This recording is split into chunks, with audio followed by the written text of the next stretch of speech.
I'm a manager in the Competency Center of Processes and Change Management, Société Générale.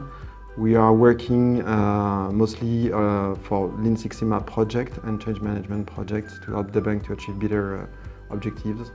In fact, there was 2 years ago, we were running a big program for the bank regarding processes, and we were looking for a tool that will help you to be able to monitor our projects and to deliver the right result we expected with these projects. So in fact, we were looking for a solution which was able to have the Lean Six Sigma approach plus the project approach in it.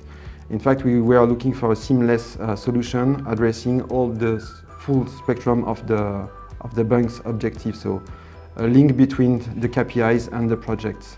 The projects who helps the KPIs to improve, and the KPIs will show that we are the best in class. And the next move for us will be to work around the way to deliver better value. So it means that we need to address the KPI first. What are the KPI we will use?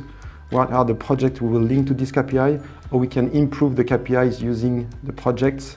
Or can we deploy the ocean? It's something we want to address this year. In fact, we want to be more focused on the strategy we can have with the tool. So as i-nexus says, it's a way to achieve a better strategy using the tool.